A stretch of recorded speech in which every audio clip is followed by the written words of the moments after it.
Hey y'all, it's the Eclectic Blerd. Welcome to another Eclectic review. Like I told you during two of the One Division reviews, which should be on the What the Sub channel already, that we're going to be doing more reviews. For this review, we're going to be starting Stranger Things, Season 1, Episode 1, or it looked like they call them chapters. The first chapter is the disappearance of Will Byers.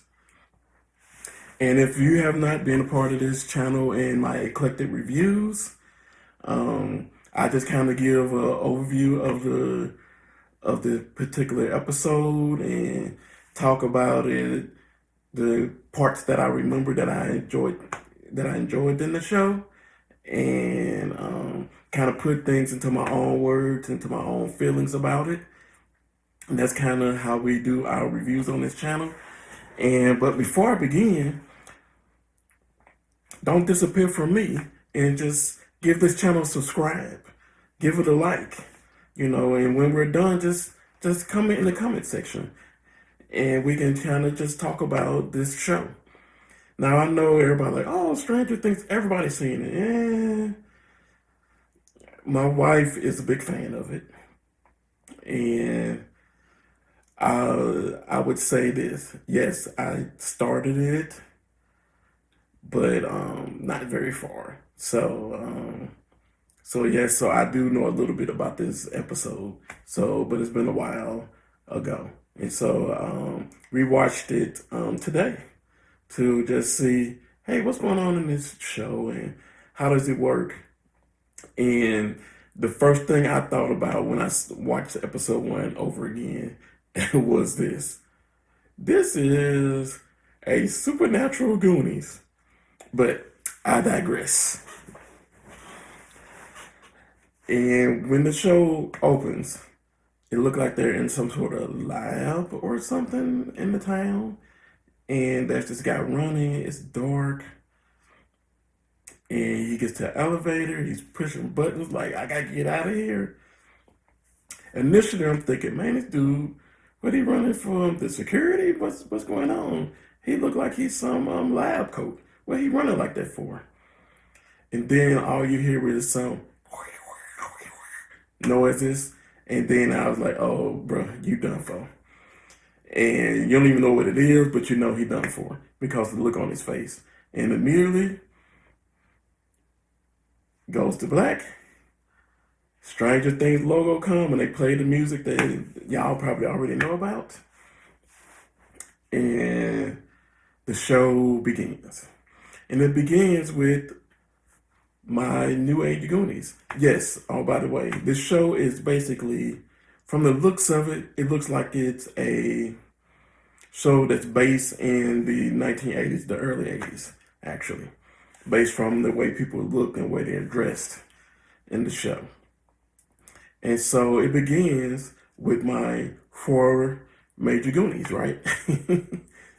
Which is Will, Mike, Dustin, and Lucas, right?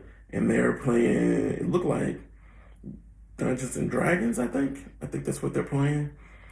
It's funny because I always felt like I was a nerd geek growing up and people were making fun of me for being smart and all that good stuff. But I never remember being around a lot of people. I was more of a loner at the time, so it would have been great if I had friends like that I could have done things like that with. But again, I digress. Let's get back to the episode. So they're in there playing, and they're just having so much fun playing Dungeons and Dragons. And they roll the dice, and then the mother come down and be like, "What are y'all doing? It's time to go. It's nighttime. It's a school night. What's y'all doing? Time to go." And then we're like, "It's only been 10 hours," and she was like, 10 hours? Y'all played that game for 10 hours? It's time to go. So of course they're hurrying up, grabbing and stuff, and then we was like, I rolled a 7, which means that he would have, lost or sacrificed himself. And so they get on there, Will, Dustin, and Lucas get on their bikes and run out. So it's dark. It's 8 o'clock, right, on a school night. They ride off. Lucas turns off, and all of a sudden, Dustin and Will start to race because they live in the general same direction. And Will takes off, just burns him. And then he gets to the point, and something scares him off his bike that he crashes it. And he starts to run. He runs to his house. He goes in there, opens the door, looking for everybody. Like, hey, he's looking for his brother, looking for his mom, and nobody's there. And then he kind of hears whatever was chasing him. And he runs into the shed. He's so scared that he's starting to load a shotgun up with bullets. And it's still pretty dim in there. Then next thing you know, the light gets bright. And then there's a disappearance and you don't see him anymore. So Will just kind of disappears from whatever was chasing him, which is very interesting way to start the show. So the next morning, the brother's cooking like, the mom's like, where your brother at? Oh, I ain't wake him up yet. Well, go get him. And she go back there and he's not there. Then they start like, wait, he didn't come home? I'm like, no, I worked. She's like, don't take the shift. So they kind of did a brief argument, like what's going on. So they call Mike's mom, Mike's house, was like, hey, did Will spend the night? And they're like, no, he didn't spend the night over here. And so now at that point, the mother is starting to worry because her son is not the one to run away. And again, oh, by the way, if you've never been a part of my reviews, they're not always in order. So they're gonna hop around. We're just gonna hit on the points that I found were memorable because I remember to talk about them, right? And so at that point, I'm starting to think like, man, I wonder what happened to Will. Who kidnapped him? What kidnapped him? Why did the light get so bright? And at that point, she's starting to worry. So the kids in the group, the New Goonies, they're riding to school and they see they're like, hey, where's Will at? They're like, well, maybe he came to school early. So when school get out, they're part of this audio group, and the biology teacher, I think, bought them a radio system, and they were like, but Will wasn't there. He didn't show up for class today. At the same time, Will's mom is up at the sheriff's like, look, my son's gone. I need you to look for him. And he was like, I don't know, that's 99 out of 100 times it's from another parent. And she's like, that dude, the father is not around. So I don't know, I don't think he'll do that. He's like, well, I need to come to look. She's like, look, I'll call him. Don't worry about him. He don't want to talk to no cops. So then the sheriff said, okay, I'm going to follow him and go up to the school and talk to the three friends. And they're talking, arguing, doing all kind of crazy stuff, like because they were using the terminology that they use for the streets around the town because they're big Dungeons and Dragons fans. So they had a lot of renaming of streets and neighborhoods based on Dungeons and Dragons type characters. And when they finally stopped doing the nerdy thing, it's like, oh, it's actually street block. We can show you if you want to hit the cop. Like, I know what that is. And then they leave, and the cop like, I got it now, but y'all need to calm down and stay at home. And so the cop kind of told everybody to kind of stay at home because we don't know if the kid disappeared or not. And so they went the direction that the group told them to go while they were looking for Will, and they came across the bike. And they're like, oh, he crashed the bike. And the other officer was like, oh, that's normal. He probably around here. Like, no, that type of bike, they got like a Cadillac to them. There's no way he would have, even if he crashed, he would have walked that bike home. And so at the same time, the mama and brother of Will were just kind of sad dealing with stuff. Got the crazy phone call like it was Will but couldn't tell if it was Will because it was just breathing and noise. So it was a weird concept going on, but the mother swears that it was Will. Then police show up, and when they come out with the bike, everybody knew something was going on at that point. So at that point, he's walking around the house, and when he goes into the shed, he sees that the bullets for the box with bullets is open, and he doesn't see a gun anywhere. And he's looking around, and then a light pop on, made you jump a little bit because that's how Will disappeared. But it was just one of the officers like, "Hey, what you doing in here?" So at that point, he come out like, "Look, we need a search party."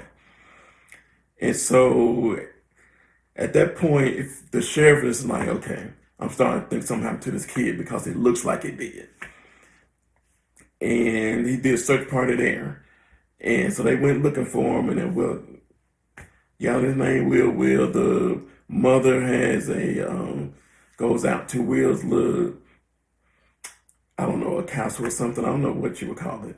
It's a little place that he probably that looked like a special place because she went out there when and had a memory about him going out there and taking him to movies to let him see Poltergeist or whatever with her.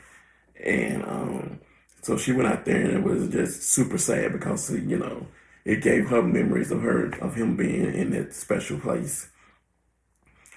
And after that, the new Goonies, they talking like, "Man,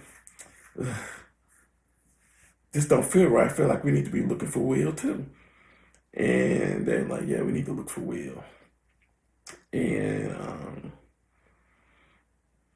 they decide to go out and look for him.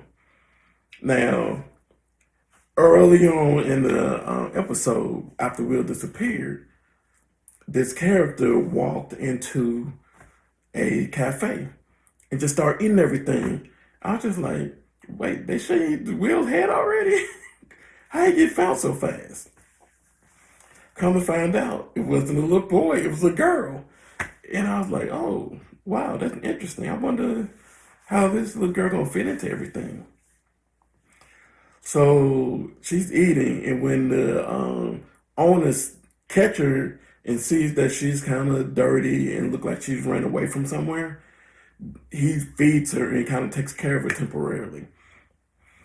And then he calls social service like, "Look, that's this girl here. I don't know who she is.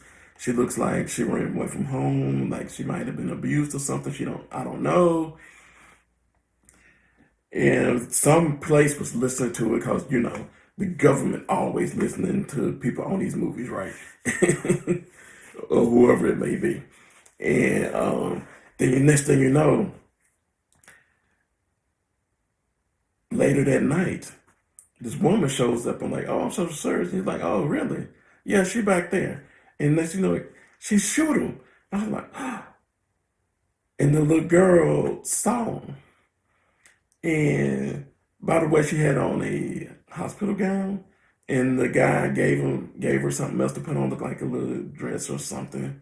And she got stuff tattooed on her arm and stuff. It's just weird, like she was a guinea pig somewhere. And so now let's fast forward to the end of the episode where the new Goonies was out looking and they heard noise, and when they turned around, they saw her standing there. And of course, that's where it ends. And by the way, in the episode, they introduced all these characters, right? The Will's sister friend, Will's sister boyfriend, right? And the parents of, no, not Will, Mike. Oh Lord, I done mixed them up already.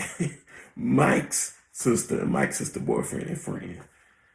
And they introduced, of course, the sheriff and all these characters. I don't know if they're going to be important or not. I only made it through a couple episodes originally. And so this is kind of how we're going to do this. But it's a great, great start to a series. I'm interested. I'm using that interested to what people would say it's horror, because this kind of seemed like horror-ish. But I think I'm feeling more sci-fi-ish than anything else. And I keep calling it Goonies because it just reminds me of Supernatural Goonies. And that's why I'm kind of interested, because that was one of my favorite shows when I was growing up, one of my favorite movies. And so my wife swears by this series. She's finished all 3 seasons. And so that's why I'm going back through and I'm going to review these and watch the series. And I'm going to go through all 3 seasons until season 4 comes. And so we're going to go on this journey together. And I can't wait to talk more about it with you guys. And so, like I said, I love the first episodes, a lot of intrigue, a lot of introduction of characters. And as you visit my page and we talk about movie reviews and TV reviews and series reviews, you're going to realize that I'm a big fan of character development. And this episode felt like an introduction to all the characters.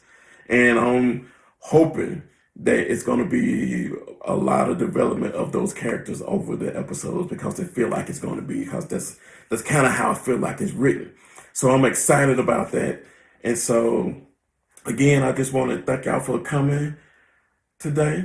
Make sure you subscribe to the channel, become one of my eclectics, comment about the show, because I'm pretty sure most of y'all haven't seen it, and I'm still kind of trying to figure the show out myself. And give it a like. And we're going to have the next episode soon. You'll be able to see all my reviews of WandaVision for episodes 1 through 6 on this channel as well. We're going to be starting Once Upon a Time, which is going to be dropping soon as well. We're going to have some more What the Soul Top 4s coming out. So I'm just so excited about what we got going on this channel right now. And I'm just so glad that you're coming and doing these little reviews with me and interacting with me and following me on this YouTube channel. But if you want to follow me on other social media platforms, you can follow me on Twitter at Blerd Eclectic. Blerd Eclectic on Twitter. I'm on Instagram at D_Eclectic_Blerd. And this channel is on Facebook under What the Soul. I want to say thank you again. And, you notice the merch. I'm blessed in that I'm married to a wonderfully talented wife who owns a company that actually makes merchandise. And right now, she's created a merch store specifically for me and what I'm doing with all my nerdy and geeky things that I like to do. And so the site for the merch is eclecticblerdshop.weebly.com. So you can see this merch or any other merchandise on that site as well. So go check it out. Again, I want to thank y'all for coming. Until next time, I'm out.